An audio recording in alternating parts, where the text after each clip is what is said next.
ಆತ್ಮೀಯ ವೀಕ್ಷಕರೇ, ಪಾಟೀಲ್ ಯೂಸರ್ ಸುದ್ದಿ ಚಾನೆಲ್ಗೆ ಸ್ವಾಗತ ಸುಸ್ವಾಗತ.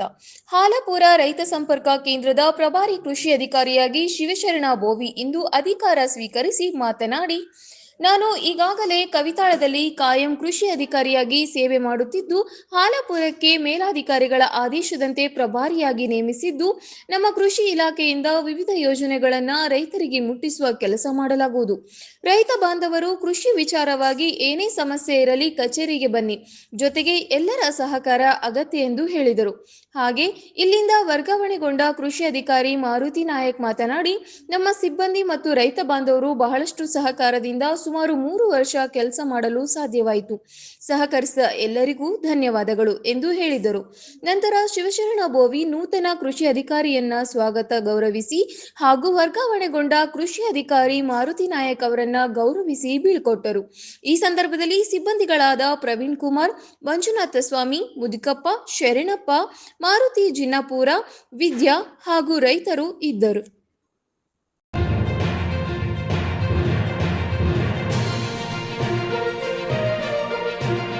ನಮಸ್ಕಾರ. ನನ್ನ ಹೆಸರು ಶಿವಶರಣ ಅಂತ, ಕೃಷಿ ಅಧಿಕಾರಿಗಳು, ರೈತ ಸಂಪರ್ಕ ಕೇಂದ್ರ ಹಾಲಾಪುರ. ಎಲ್ಲ ರೈತ ಸಂಪರ್ಕ ಕೇಂದ್ರದ ನನ್ನ ಆತ್ಮೀಯ ರೈತ ಬಾಂಧವರಿಗೆ ನಮಸ್ಕಾರ. ಇವತ್ತು ನಾನು ಕೃಷಿ ಇಲಾಖೆಯಿಂದ ರೈತ ಸಂಪರ್ಕ ಕೇಂದ್ರದ ಒಂದು ಚಾರ್ಜನ್ನು ತೆಗೆದುಕೊಂಡಿರುತ್ತೇನೆ. ಈ ಹಿಂದಿನ ಕೃಷಿ ಅಧಿಕಾರಿಗಳಂಥ ಶ್ರೀ ಮಾರುತಿ ಅವರು ಮಲ್ಲಟ್ ರೈತ ಸಂಪರ್ಕ ಕೇಂದ್ರಕ್ಕೆ ವರ್ಗಾವಣೆಯಾಗಿರುತ್ತಾರೆ.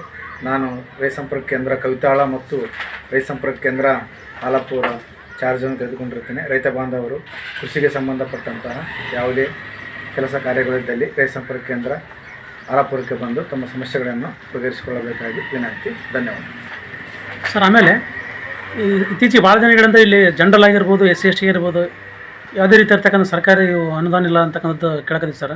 ಇಲ್ಲ, ಸರ್ಕಾರದ ಅನುದಾನ ಇನ್ನು ಪ್ರೋಗ್ರಾಮ್ 2026-27ಕ್ಕೆ ಪ್ರೋಗ್ರಾಮ್ ಇನ್ನೂ ಬಂದಿರುವುದಿಲ್ಲ. ಈ ಒಂದು ಹೈಟೆಕ್ ಆಗಲಿ, ಒಂದು ಸ್ಪ್ರಿಂಕ್ಲರ್ ಆಗಲಿ, MI ಆಗಲಿ ಹೊಸದಾಗಿ ವರ್ಷ ಸ್ಟಾರ್ಟ್ ಆಗಿರೋದ್ರಿಂದ ಈಗ ಕೆಲವು ದಿನಗಳಲ್ಲಿ ಹೊಸದಾಗಿ ಕ್ರಿಯಾ ಯೋಜನೆ ಬರುತ್ತದೆ. ಆ ಯೋಜನೆಗೆ ತಕ್ಕಂಗೆ ನಮ್ಗೆ 9 ಹೋಬಳಿಗೆ ಮಾನವಿ ತಕ್ಕಂಗೆ ಹೊಡೆದಾಕಿರ್ತಾರೆ. ಅದಕ್ಕೆ ತಕ್ಕಂಗೆ ನಮ್ಗೆ ಬಜೆಟ್ ಬರ್ತದೆ. ತಾವು ಅರ್ಜಿ ಸಲ್ಲಿಸಬೇಕು. ಆ ಒಂದು ಸೀನಿಯರಿಟಿ ಪ್ರಕಾರ ತಾವು ಒಂದು ಅರ್ಹತೆ ನೋಡಿಕೊಂಡು ನಾವು ಕೆಲಸ ಕಾರ್ಯಗಳು ಮಾಡಿಕೊಡ್ತೀವಿ. ಆಮೇಲೆ ಸರ್, ಮುಂಗಾರು ಹಂಗಮ ಎಲ್ಲ ರೀತಿಯಾಗಿರ್ತಕ್ಕಂಥ ಬೀಜಗಳೆಲ್ಲ ಬಂದ ಮುಂಗಾರಿಗೆ ಹಂಗಮಾಗಿ ನಾವು ಆಲ್ರೆಡಿ ರೈತ ಸಂಪರ್ಕ ಕೇಂದ್ರದಲ್ಲಿ ಭತ್ತದ ಬೀಜ ಆಗಲಿ, ಸೂರ್ಯಕಾಂತಿ ಬೀಜ ಆಗಲಿ, ಸಂಬಂಧಪಟ್ಟಂಥ ಎಲ್ಲ ಒಂದು ಕೀಟನಾಶಕಗಳಾಗಲಿ, ಎಣ್ಣೆ ಆಗಲಿ ಎಲ್ಲವನ್ನು ಸಂಪೂರ್ಣವಾಗಿ ನಾವು ಸ್ಟಾಕ್ ಮಾಡಿ ಇಟ್ಕೊಂಡಿದ್ದೀವಿ. ತಮ್ಮ ಅವಶ್ಯಕತೆ ಇದ್ದಲ್ಲಿ ದಯಮಾಡಿ ರಿಯಾಯಿತಿ ದರದಲ್ಲಿ ಇಲ್ಲೇ ಸಿಗುತ್ತದೆ, ದಯಮಾಡಿ ಇಲ್ಲೇ ಬಂದು ಒಯ್ಯಬೇಕಾಗಿ ತಮ್ಮಲ್ಲಿ ವಿನಂತಿ. ಅದೇ ರೀತಿ ಸರಿ, ತಾವು ಕೂಡ ಸರಿ ಕೌತಳದಲ್ಲಿ ಫುಲ್ ಟೈಮು ಮತ್ತು ಇಲ್ಲಿ ಕೂಡ ಇನ್ಚಾರ್ಜ್ ಸರ್. ಈ ರೈತರಿಗೆ ಸರ್ ಅಟ್ಲೀಸ್ಟ್ ವಾರದಲ್ಲಿ ಎಷ್ಟು ದಿನ ಅಂತ ಒಂದು 2 ದಿನ 3 ದಿನ ಅಥವಾ ಒಂದು ಗೊತ್ತಾಗಲ್ಲ ಸರ್. ಯಾಕಂದ್ರೆ ಹಾಲಾಪುರ ಕೇಂದ್ರ ಕೌತಾಳು ಮತ್ತು ಹಾಲಾಪುರ ಇರೋದ್ರಿಂದ ವಾರದಲ್ಲಿ 3 ದಿನ ಅಲ್ಲಿ ಇರ್ತೀನಿ, 3 ದಿನ ಇಲ್ಲಿ ಮಾಡ್ತೀನಿ. ಯಾಕಂದ್ರೆ ಸರ್ ಆ ಥರ ಗೊತ್ತೈತಪ್ಪ, ರೈತರು ಬರ್ತಾರೆ ಸರ್. ಒಂದು ವೇಳೆ ಅವಶ್ಯಕತೆ ಬಿದ್ದಲ್ಲಿ ಇಲ್ಲೇ ಮಾಡ್ಬೇಕಂತ ಪರಿಸ್ಥಿತಿ ಬಂದಲ್ಲಿ ಇದು 20 ಕಿಲೋಮೀಟರ್ ಡಿಸ್ಟೆನ್ಸ್ ಇರೋದ್ರಿಂದ ಇಮಿಡಿಯೇಟ್ಲಿ ಒಂದು ಫೋನ್ ಕಾಲ್ ಬಂದರೆ ನಾನು ಇಲ್ಲಿ ಬಂದ್ಬಿಡ್ತೀನಿ. ಗಾಡಿ ಇದೆ, ಗಾಡಿದೊಳಗೆ ಬಂದ್ಬಿಡ್ತೀನಿ. Okay sir. ಹಾಲಾಪುರದ ಎಲ್ಲ ರೈತ ಬಾಂಧವರಿಗೆ ನಮಸ್ಕಾರಗಳು.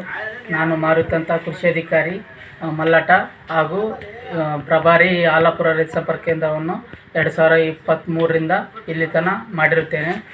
ಹಾಲಾಪುರದ ಎಲ್ಲ ರೈತ ಬಾಂಧವರು ಭಾಳ ಉತ್ತಮವಾಗಿ ಸಹಕಾರ ನೀಡಿರುತ್ತಾರೆ. ಅದೇ ರೀತಿ ನಮ್ಮ ಶಿವಶರಣ ಸರ್ ಹೊಸದಾಗಿ ಪ್ರಭಾರ ವಹಿಸ್ಕೊಂಡಿರ್ತಾರೆ ರೈತ ಸಂಪರ್ಕ ಕೇಂದ್ರ ಹಾಲಾಪುರಕ್ಕೆ.